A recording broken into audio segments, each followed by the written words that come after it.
სახელითა მამისათა და ძისათა და სული საწმინდისათა ჩვენთან არის ღმერთი. არს დაიყოს. ძვირფასო მამებო, ძმებო და დებო, გილოცავთ ყოველთა წმინდათა ხსენებას.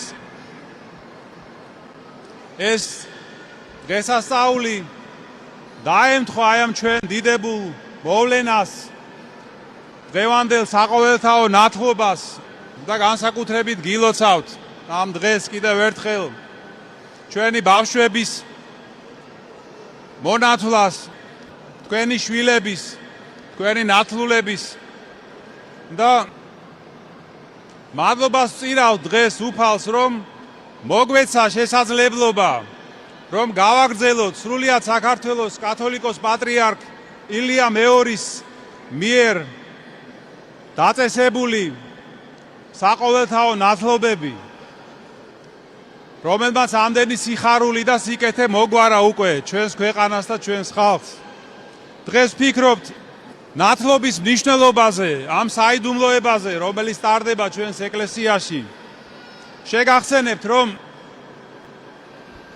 ერთხელ უფალი იესო ქრისტე ესაუბრა ნათლობის მნიშვნელობაზე თავის საიდუმლო მოწაფეს ნიკოდიმოს და უთხრა მას, რომ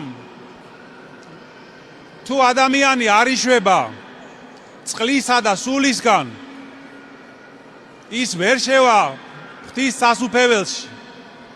აი მაშას ადამე ნათლობა ყოფილა აუცილებელი პირობა იმისა, რომ ადამიანი ეკლესიის წევრი გახდეს და ღვთის სასუფეველში შევიდეს. და რა ხდება აი ამ დიდი საიდუმლოების დროს?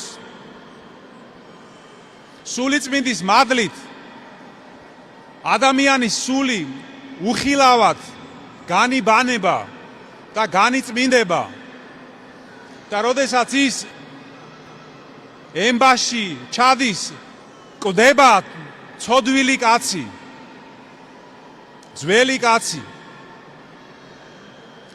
და როდესაც ემბაზიდან გამოდის, ეს არის უკვე ახალი ადამიანი, შობილი ღვთივსათნო ცხოვრებისთვის, განწმენდილი, განბანილი, შობილი ქრისტესგან.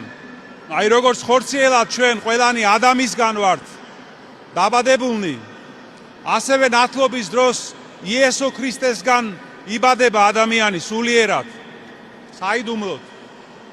და აი მიეტევება ადამიანს ყველანაირი ცოდვა, პირველქმნილი ცოდვაც და პირადი ცოდვებიც. და მის სულში თვით უფალი შემოდის. დღეს თქვენ ალბათ მოისმინეთ საგალობელი რაოდენთა ქრისტეს მიერ ნათელ გვიღებიეს, ქრისტე შეგვიმოსიეს. აი ქრისტეს შემოსვა, ძვირფასო ძმებო და დებო, სწორედ ამას ნიშნავს, რომ უფალი შემოდის ადამიანის სულში. და ძალიან ბევრი ყოფილა შემთხვევა, როდესაც თუ ადამიანი ინათლება წმენით, სინანულით, ნათლობის შემდეგ გზნობს ხოლმე ენით გამოუთქმელ არამიწიერ ნეტარებას. სწორედ ამას ნიშნავს აი ქრისტეს შემოსვა. მაგრამ ნათლობის შემდეგ ადამიანი თუ არ იცხოვრებს ქრისტიანულად, თუ ყოველგვარი ცოდვებით შეურაცხყოფს უფალს და სინანულით არ განწვენს თავის სულს, მაშინ ის შეიძლება გახდეს მოუნათლავზე უარესი. აი როგორც ამბობს წმინდა პავლე მოციქული, რომ თქვენს გამო, როგორ ამბობს, გახსოვთ მისი სიტყვები, ღმერთი იგმობაო თქვენს გამო წარმართა შორისო. იმიტომ რომ წარმართებზე უარესად ცხოვრობთ. და იმისთვის რომ შევინარჩუნოთ ეს მადლი ნათლის ღებისა, უნდა ვიცხოვროთ ისე, როგორც მიგვითითებს ღმერთი, როგორც ის გთხოვს ჩვენ, და არა ისე, როგორც გვეუბნება ჩვენი დაცემული და ყალბი გონება და ცოდვებით დაზიანებული გული. რას გვეუბნება ეს დაცემული გონება? იცხოვრე ისე, როგორც შენ გინდა, როგორც შენ იცი და არა ისე, როგორც ღმერთი გთხოვს. ღმერთს კი რას ურს ჩვენგან? რომ სასუფეველში შეგვიყვანოს. ამიტომ უფალი გთხოვს, რომ ვიცხოვროთ ისე, როგორც მან მიგვითითა, როგორც მან გვასწავლა.